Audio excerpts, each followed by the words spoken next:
الحمد لله على إحسانه والشكر له على تفضله وامتنانه ولا إله إلا الله تعظيما لشأنه وصلى الله وسلم وبارك على رسوله وإخوانه وديت بيويان يا الله سلام ردئت بزنت والله جل يسفن تكتاتاي كفلوچن እየቀጠልን ነው የህይወት ስንቅ በሚለው ተቀለ ራሳችን ዙሪያ የዛሬውን ርዕስ ደግሞ እይታ ሲስተካከል ብየዋለሁ አሊያም ፖዚቲቭ አቲቲዩድ ልንለው እንችላለን እይታችን ከፍታችን የሚወስነው እሱ ነው እይታችን ውሳኔያችንን የሚቋጨው እሱ ነው attitude determines altitude ይላሉ እይታችን ምንወጣበትን ከፍታ የሚወስነው እሱ ነው እይታ መስተካከል አለበት ለነገሮች ያለን ግንዛቤ እይታ መታነጽ አለበት ይሄን ለማስረዳት በቅርቡ የገጠመን አንድ ታሪክ ልጠቁማችሁ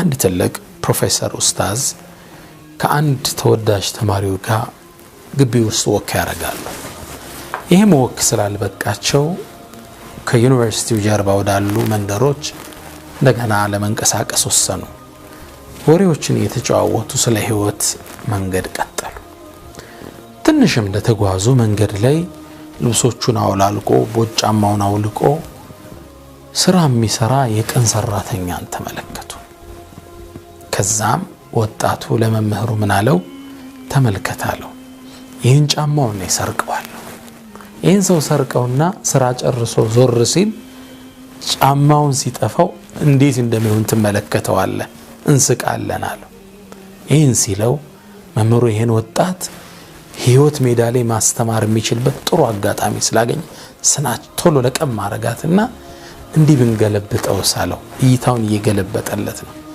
ሰውየው ጫማው ጠፍቶት ሲጮህ ሲያለቅስ ሲጨነቅ አይተን ከመንስቅ የሆኑ ሳንቲሞች ጫማ ውስጥ እንክተትና ሳያስበው ሳንቲሞቹን ሲያወጣ የሚፈጠርበትን ደስታ አይተን ብንስቅ አይሻልም ያለው ወጣቱ እንግዳ ቢሆንበትም ሐሳቡ ወደደው ያንኛውን ተንኮል የሚመስለውን ስራ ኑሮበታል ቅንነትን ያልኖርበት ለሞክረው አለ እይታው የተስተካከለ ነው አቲቲዩዱ እያደገ ነው ይሰው ይሻለ ኪስ ስንት ሳንት ያለ አወጣጣ የሆኑ ሳንቲሞች ብሮች መምህሩ ማወጣ ጫማው ውስጥ ጨመሩት ከዛ መራቅ ብለው ጥላ ውስጥ ቁጭ ብለው ሰውየው ስራው እስኪጨርስ ጠበቁ ሰውየው ስራውን ጨረሰ እጆቹን ታጠበ እግሮቹን ታጠበ ልብሱን አራገፈ ያወለቀውን ልብስ ቀየረ ኮፍያውን ደረበ አሁን ምን ቀረው ጫማውን ሊለብስ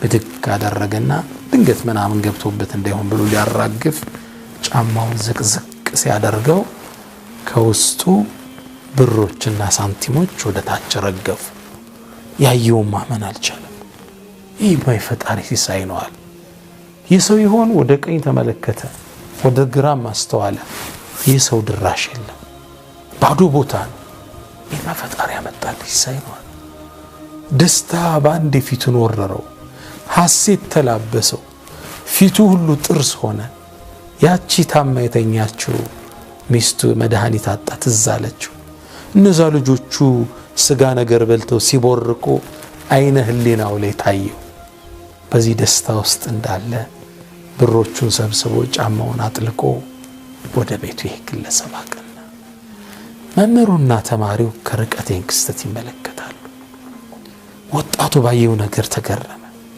ሰው በትንሽ ነገር እንዲህ ሐሴት ውስጥ ይገባል የሰው ደስታ ለከ ያስደስታል እሱም በሐሴት ማልቀስ ጀመረ ከዛ መምህሩ ስሜት ውስጥ እንደገባ ዞራልና አየህ እንዲያለው ጫማውን ሰርቀ ነው ሲጨነቅ ሲያለቅስ ማየት ይሻላል እንዲህ በሐሴት ተሞልቶ ሲስቅ ሲፈነድቅ የቱ ይበልጣል ወጣቱም ለፕሮፌሰሩ ምን አለው በህይወቴ እስካሁን ዩኒቨርሲቲ ውስጥ ካስተማርከ በላይ ትልቁን ትምህርት ያስተማርከኝ ይሄ ነው ከዚህ በኋላ ለራሴ ቃል ምገባው ለሰው ልጆች ደስታን ለመፍጠር ከሚጥሩት ሰው ሆናለሁ ሁሌም ለሰው ሆናለሁ እኖራለሁ ብሎ ሄደ መምህሩ የና አስተምሮት ተለያዩ የወጣት የህይወት ተልኮውን ከዚህ ክስተት ቀረጸ አላማው ለህዝብ መኖር ለሰው ልጆች ደስታ መኖር ዓለም ውስጥ አሁን ከሚታወቁ በጎ አድራጎት ድርጅቶች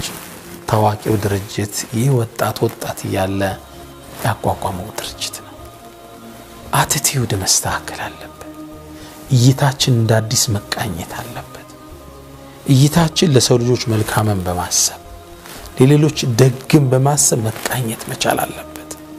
ያኔ ነው እኛ ምን ለወጠው ቤተሰብ የሚለወጠው አገር የምትለወጠው። በሰዎች ደስታ ለመደሰት ስንጥር እንጂ በሰዎች መጎዳት በሰዎች መሰበር ለመደሰት ስንጥር ያኔ ወድቀናል ማለት ነው። አንዱን ረግጭልህ የሚል እይታ እስካለ ድረስ አገር አትለወጥም። አንዱ ያንዱን ታሪክ ያንቋሸሸ አገር ፈቀቅ ማለት አትችልም። እይታችን መስተካከል አለበት። እይታችን ቅንነት፣ እይታችን ደግነት፣ እይታችን ለሰው ልጆች ሁሉ መልካምን ማሰብ፣ እይታችን አገር ተለውጣ የማየት፣ እይታችን አለማጭበርበር፣ እይታችን ዋሽተን ላለማደግ በመጣር መቃኘት አለበት። ያኔ አገር ትለወጣለች። ያኔ እኛ ለስኬት እንበቃለን። ያኔ ምን በላው ምግብ ደስታን ይቸረናል። በጥሩ እይታ በደግነት የተገኘ ሲሳይ ከሱ በላይ ጣፋጭ ምግብ የለም። ንጹህ አእምሮ ንጹህ ጭንቅላት ምቹ ትራስ ነው ሲባል አልሰማም? ትልቁ ምቹ ትራስ ማለት ንጹህ አእምሮ ነው። ሰውን ሳትበድል ለሰዎች መልካም ያሰብክ በደግነት ኑራ በደግነት ያመሸህበት ቀን አእምሮ ንጹህ ልቦና ንጹህ እሱ ነው ምቹ ትራስ ማለት። እይታችን ይስተካከል። attitude determines altitude። እይታ የምንወጣበትን ከፍታ የሚወስነው እሱ ነው። የአገር እድገትን የሚወስነው እሱ ነው። ደስታን የሚወስነው እይታችን ነው። እይታችን ማስተካከል እኛም አገርም ለስኬት ትበቃለችና ሁላችሁን ወዳችኋለሁ። ሰለላሁ ዐለይሂ ወሰለም ወባረከ አለ ነቢና መሐመድ። ሰላም አለይኩም ወራህመቱላሂ ተዓላ ወበረካቱ።